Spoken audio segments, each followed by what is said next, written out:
Hey, hello, and welcome to another episode of Heat Check. I'm John Devine. On the other side of this is Anthony Chang. We'd like to welcome you back. Look, 1 week before the season starts, so let's clear up some of the things as they're getting ready. Fortunately, Heat president and the owner of Pat Riley Court, Pat Riley, had a little conversation with Anthony Chang and a couple of other writers. So we're going to get into that, and we'll get into some preseason observations. We all know that preseason records mean nothing, but there are some telltale Three and one signs. though, John. 3-1. Yeah, that's just like that mid-season tournament. Yeah. And what? The records are fine, but it's like, what does the style of play mean? What does all of that mean? I think that may be more important. But we'll start off with Pat Riley. As you guys know, Pat Riley does not talk much to the media about this. So when we get those chances, we need to take advantage, look at the tea leaves, see what the heck is he talking about. Some of the things we know, in the offseason, the Heat has been criticized for not making moves. I think Pat Riley addressed that. Anthony, what can you tell us in the conversation about what Pat Riley had to say about the team itself? Yeah, I think it was a continuation of the message that Pat and the rest of the Heat's front office has kind of been sending out for the past few off seasons, really, including this off season, where they really didn't do much other than sign Alec Burks and drop Khalil Ware and Pelle Larsson. They believe their roster is good enough. They believe really what they need more than anything is for their guys to play and be healthy and available. If their main guys, meaning Jimmy, Bam, Tyler, and now Terry, are healthy and playing 70 plus games, all playing 70 plus games, they think they're among the best teams in the East, among the best teams in the NBA. And some probably don't agree with that. I would say maybe most don't agree with that, right? But the Heat brass would point out that when they've been healthy, they've made 3 Eastern Conference Finals. They've made 2 NBA Finals. And even when they weren't healthy, they were missing Tyler for most of that playoff run that they went to the NBA Finals 2 years ago because Tyler broke his hand in the first round. So there is some proof or some history backing up what the Heat believe, but the East has gotten so much better. So that's the thing, right? Boston is a monster right now. New York has gotten better. Philly has gotten better. Orlando's up and coming. We've talked about Milwaukee with Giannis and Dame. Do the Heat, even if healthy, and a 35-year-old Jimmy Butler, can Jimmy Butler continue to play at an all-NBA level at 35 years old? That's a big question too. If they're healthy, are they good enough to be a true contender in the East? The Heat believe so, and Pat Riley said as much today when he spoke with us. Well, one thing I will say, and I'm going back and forth a little bit with the preseason, they have played their start. They have ridden their starters a little bit in the preseason. Yep.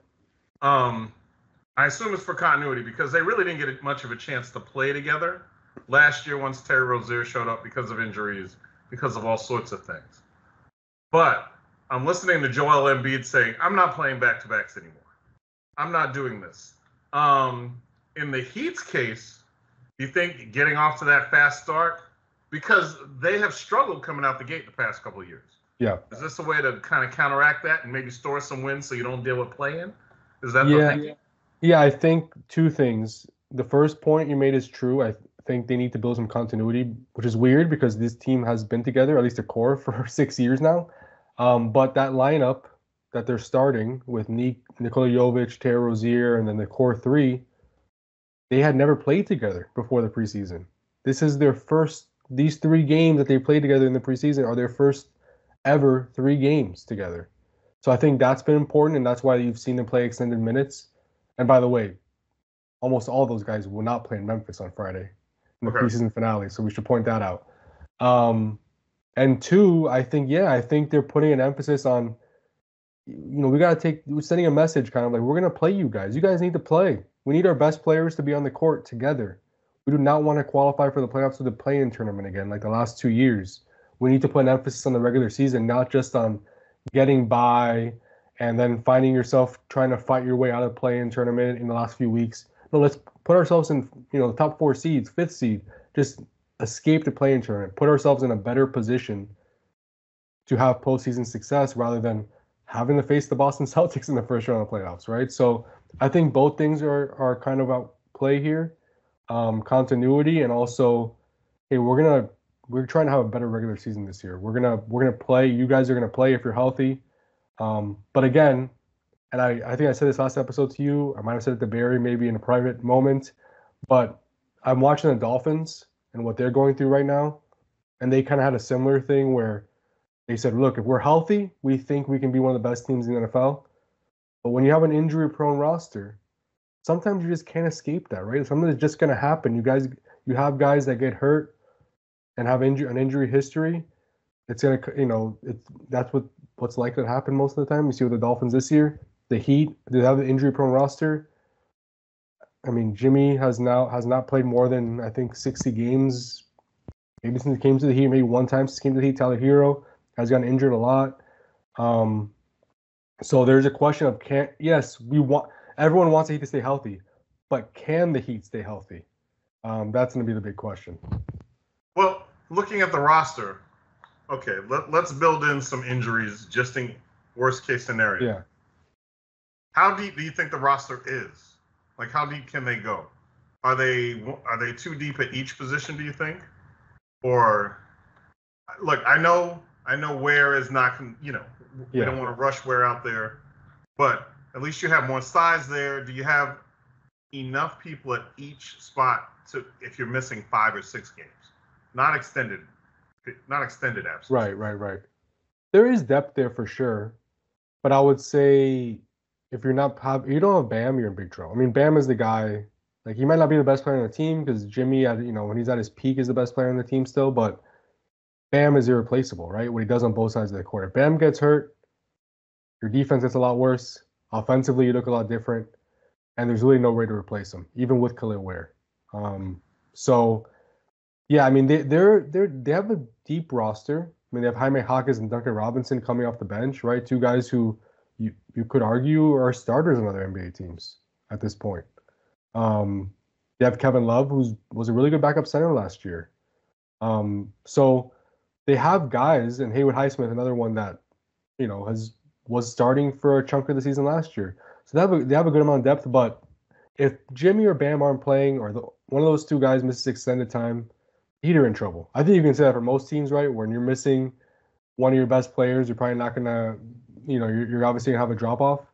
But there is depth there where I think if it's like you said, if it's a week here and there, Jimmy misses a couple games, Bam misses a couple games, they should be okay. What they have to avoid is 35 different starting lineups, 18 different guys starting.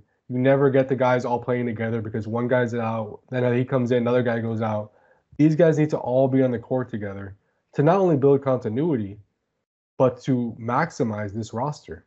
Because if Bam and Jimmy and Tyler are going to play 10 games together all year, that's a problem.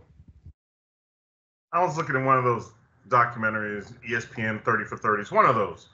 But it was on the last Knicks team that actually won something, which, is before you were born. It's going on 50 years now. But I was looking at the team, and it almost feels like that's the blueprint of what they want. And when I say that, yes, you have guys who are in the Hall of Fame. Yes, you talk, we even talk like Phil Jackson was on that team, for example. It was the sum was greater than the individual parts. And it was somebody's going to get you one way or the other. It doesn't necessarily, and for the Heat, it doesn't necessarily mean that Jimmy has to go off for 35 for you to win. But with everybody there playing their roles, then you can afford for Jimmy not to go off for 30 every night and still win consistent. Yeah. I just look at that and it just cracks me up because, Pat Riley came up in that era. And these days it seems more like you need a big 2 or 3. And it seems like the Heat always zigs when other teams zag. So if team play and balance and depth is not what's in vogue right now, that's what they're going to do. Yeah. Well, that's what they've been doing for the last 3 or 4 years. And look, it has produced positive results for the most part. I keep saying, and I've written this like 3 or 4 times, I feel like, in the past few months, and it's not like I'm trying to defend the Heat or whatever, but it's the fact. Yes, they haven't won a championship, but this era, these first 5 years of the Jimmy, Bam, Tyler build has been one of the best eras in Heat history. I mean, 2 NBA Finals appearances, 3 Eastern Conference Finals appearances. Yeah, they haven't won a title. That's the only thing they haven't done. But they've had a lot of deep playoff runs. And have they been the most talented team in the NBA or one of the most talented teams in the NBA? No. I mean, a lot of those teams, undrafted guys, are playing huge roles. Gabe Vincent, Max Strus, Caleb Martin. This year, you actually have more first-round talent with the addition of Jaime Jaquez now playing big minutes, Nikola Jovic playing as a starter, right? You have Terry Rozier now. Khalil Ware could play a role. Like, you actually have more, I feel like, first-round talent on this roster than you have probably on the past rosters who have made these deep runs. So, yeah, the Heat are going to do that again this year. They're going to, and the formula for success with this build has been winning in the margins, winning the turnover battle, outscoring teams at the free throw line, like playing zone defense to kind of just win a couple minutes, and that might be the difference in a game. Winning a bunch of quote unquote clutch games, right? They're going to win in the margins. They're tough. They're going to make it hard on you, and they're going to try to get you out of your game. So I think it's going to be the same formula this year, but it's just a couple new faces added in there. It's funny you should say turnover battle because I'm thinking about it. And one of the things when we're talking about these preseason games is they seem to be forcing a heck of a lot of turnovers. Yep. What do you attribute it? Is it because everybody is trying to get their players in and get time, or is the Heat doing something that can carry over to the regular season? I think for one, it's preseason and guys are kind of sloppy, but also I think it's also an emphasis by the Heat. I mean, this has been part of the Heat's formula now, again, in this build for the past few years. Last year, they kind of got away from it. I think after the All-Star break, they were like 15th in opponent turnover percentage, when in previous years, they were like top 5, top 10. And you saw the result, right? Like, they didn't have a great year last year. Some of that was injuries, but they got away from that defensive identity of forcing turnovers, being disruptive. This year, Eric Spoelstra was asked about it a few nights ago, and that's been an emphasis from the start. Forcing turnovers, being disruptive, because it takes a lot of pressure off your offense because you're creating a lot of those are easy points on the other end in transition, those pick six turnovers that they've been getting this preseason, and it creates takes a lot of pressure off your defense because now you're not having to defend to the end of a shot clock. You're not having to defend a shot. You're taking away those possessions from the other team. So I think that's going to be a big part of this team's plan. Can they get 15, 17 steals a game every night? That's going to be very difficult to do and sustain, but they're definitely going to be very aggressive and try to force turnovers. I think that's going to be an important part of this team's winning formula this year. And again, I don't think they have the best defensive personnel in the league, right? So by trying to be aggressive and trying to create turnovers, you're kind of negating like the ability of other teams trying to find holes in your defense or mismatches against Tyler Hero or Duncan Robinson, because before they can even get there and make that pass to find that matchup, you're creating a turnover. So it's almost like it works. It helps your offense, helps your defense, and you're also preventing teams from finding those holes in your defense by being so disruptive. Well, I was going to say, from reading your stories, that's A. Chang at MiamiHerald.com. Yes, yeah. It's blood. Just so if you guys are reading it. But just from reading it, okay, so we know Bam is indispensable both offensively and defensively. He can switch 1 through 5. I get it. And we just spoke about Tyler Hero and Duncan Robinson. People usually try and hunt for them on offense to try and take advantage of mismatches. So how are they getting these turnovers? Is it a team concept? Is it, they trap in the corners?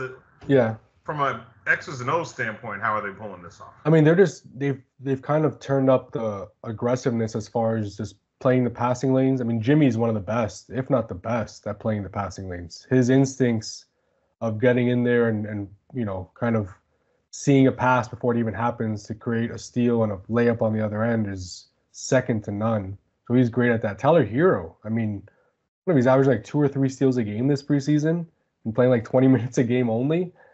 He's been really good at kind of finding those moments where he can create a turnover, steal it from somebody, pick off a pass. Terry Rozier as well has had a couple of those.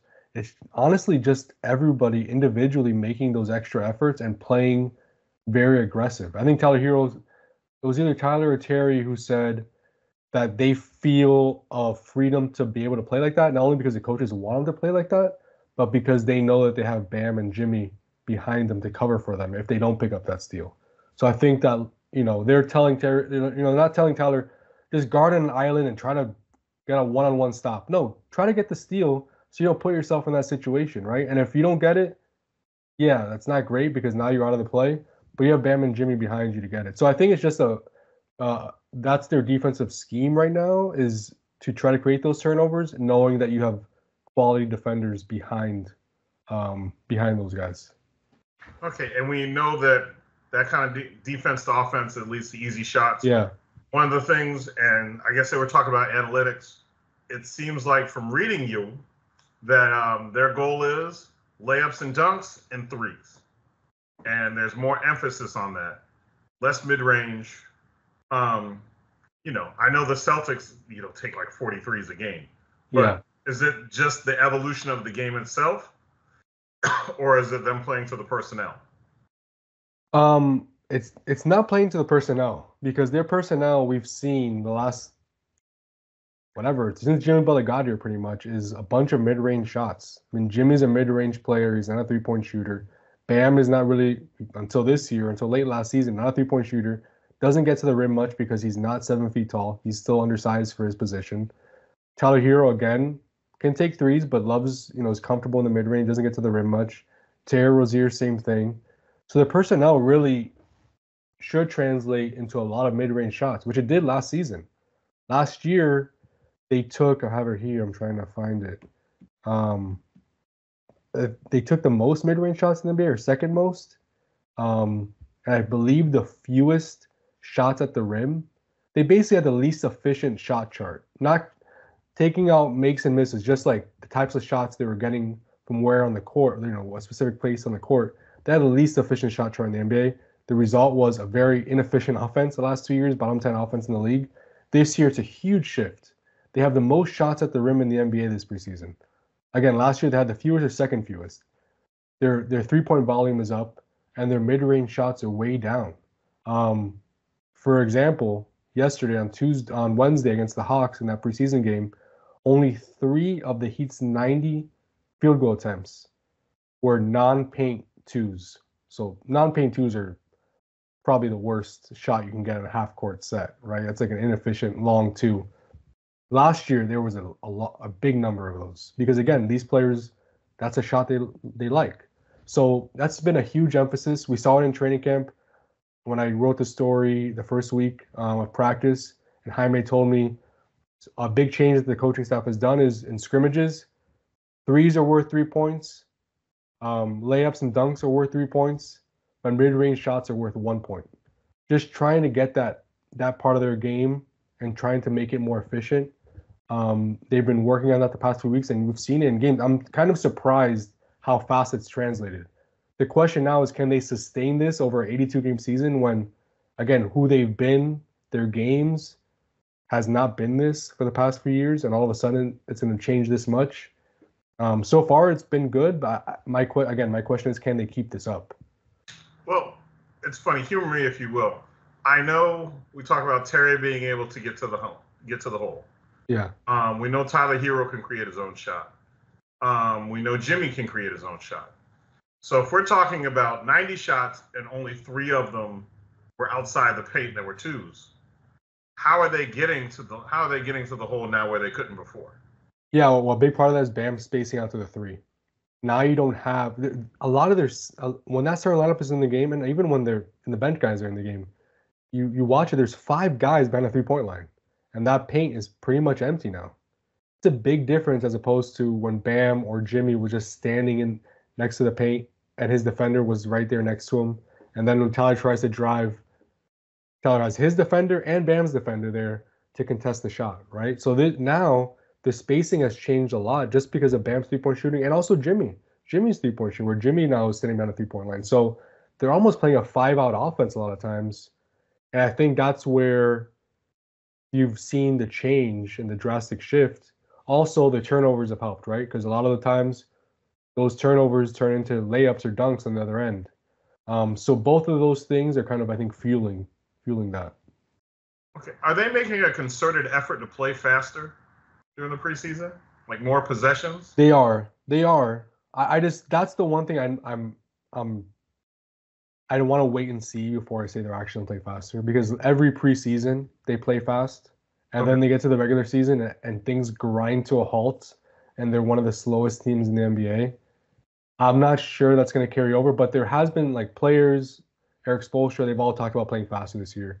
And again, maybe they're not a top 10 pace team in the league, but maybe that just means being more opportunistic in moments, right? Where you can steal an easy basket on a turnover instead of like pulling it back and waiting for guys to get back. Maybe just being more opportunistic and not playing this crazy style. But there has been emphasis on playing faster, and we've seen in the preseason. But again, I feel like the last 3 or 4, ever since I've been on the beat, basically, there's been talk before the year we want to play faster, and the game start, and they're slow.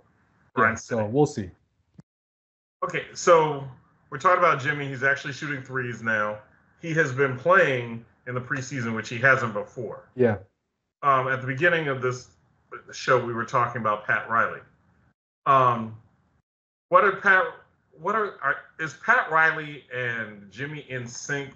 Because we're heading into a spot where he could be, and I say he, I mean Jimmy. Jimmy could be gone for nothing, or we can do the whole opt in and out situation, and sometimes when people are playing for a contract, it means they're on their best behavior. Sometimes it means everything can just go straight down the well into misery. So, what did you think from hearing Pat when he was talking about Jimmy?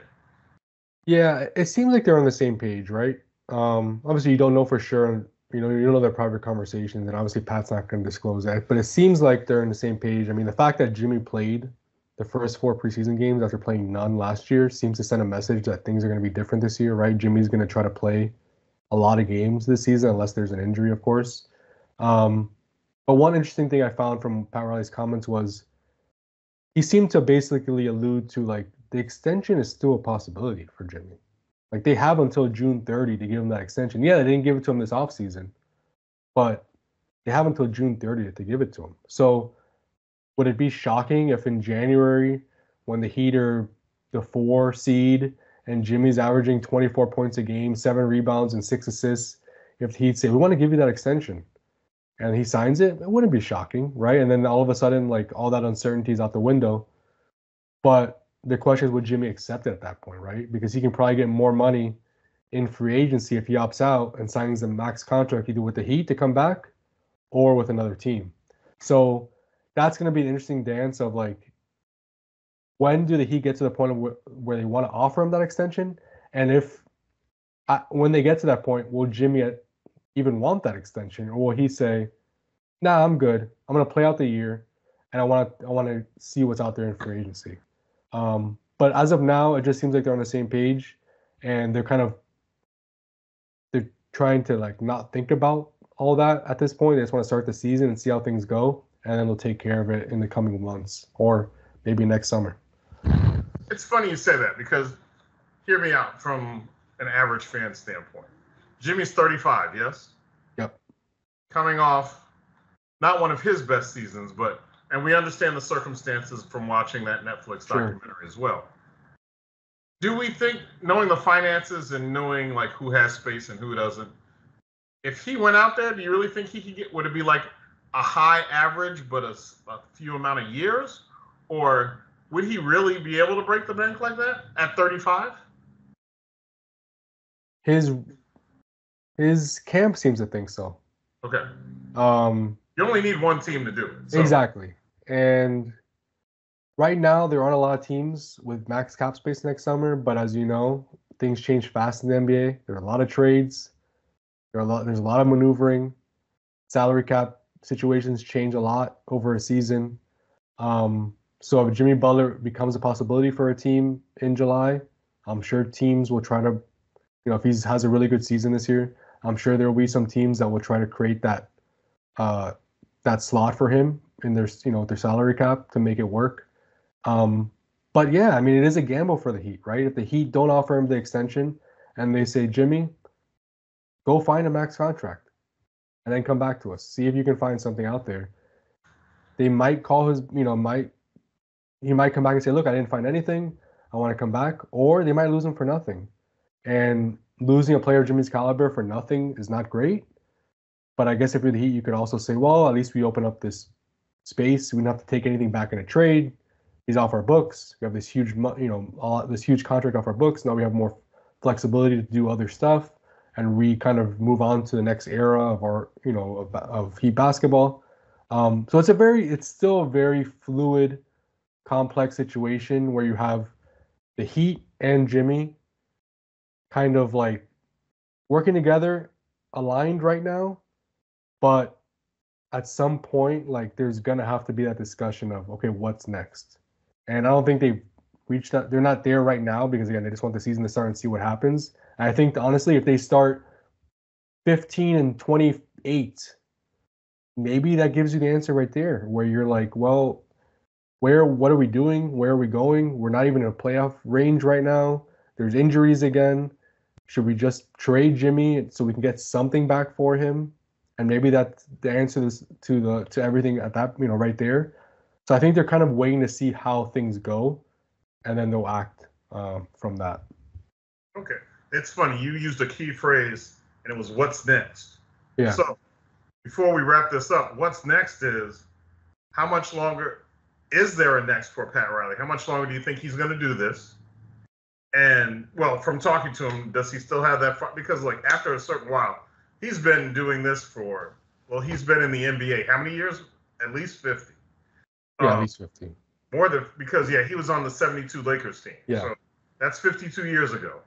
How much longer are we going to be able to see Pat Riley in the stands and not just a name on the court? Huh. Because now, he's Pat Riley.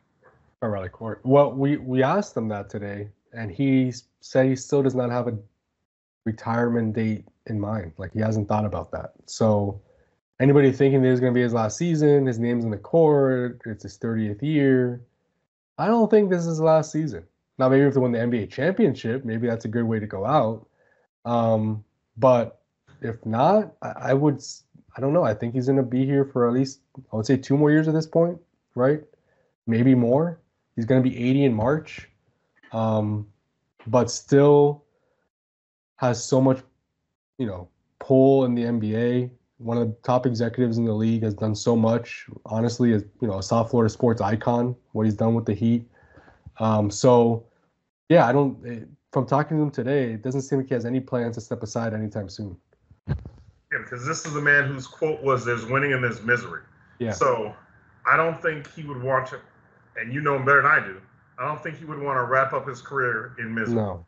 So he's desperate for that other championship, and I haven't asked him this, but I wonder if they would have won that title in the bubble, or even against Denver a few years ago, if he would have called it right there. It up. He might have, because I think that's how he wants to go out. We'll see if he gets that opportunity, right? I mean, this era is getting to a point where if they don't do it this year, maybe there are big changes and you have to start over again. Does he want to endure another, not rebuild, because they'll still have good players on the team, but another like kind of starting over with a new look roster? That's something that'll have to be decided on, next offseason or whenever that happens. But as of right now, it looks like he has no plans to step aside anytime soon.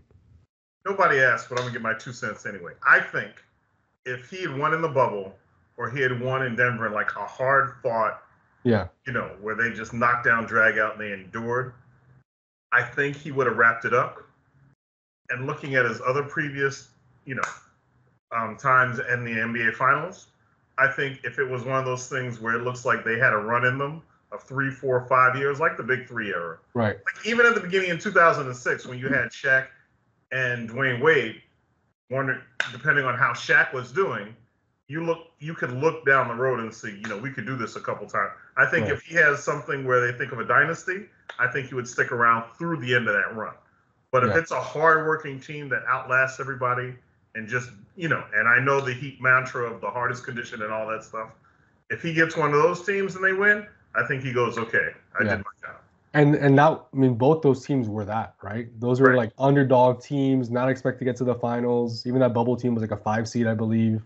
Like not expected to get there. If either of those teams would have won, it would have been the perfect way to go out.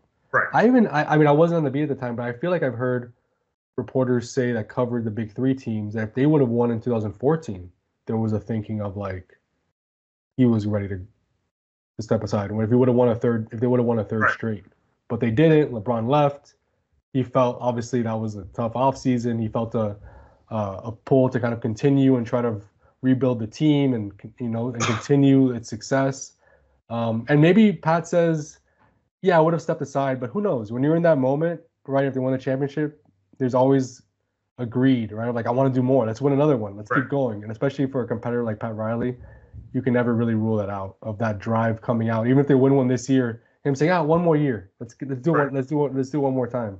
But I would like to think that if he wins one this year, I mean, come on, you got it. That's the perfect way to go out. Exactly. Okay, well, this is our last podcast before the season opens, which is Wednesday against Orlando. Wednesday, yeah. Okay, so it's Wednesday against Orlando. So, as your assigning editor, I'm going to give you an assignment for next week. Okay. As part and all that, I'm gonna at some point I want to talk about Clutch Sports, that they're getting along a little bit better. Yeah. And maybe we could talk about what people could be in play if that's possible, if they want to fortify for later on, like Sure. guys like De'Aaron Fox. But let's get that together. But for everybody, I guess, Happy New Year for the new NBA year. We look forward to seeing how this is going to work out. We will be here throughout the year. Anthony will be there for most of the games, and we're looking forward to it. So thank you for listening, watching, like, and subscribe, and we will see you next week. Should be fun. Thanks, everybody. All right, bye.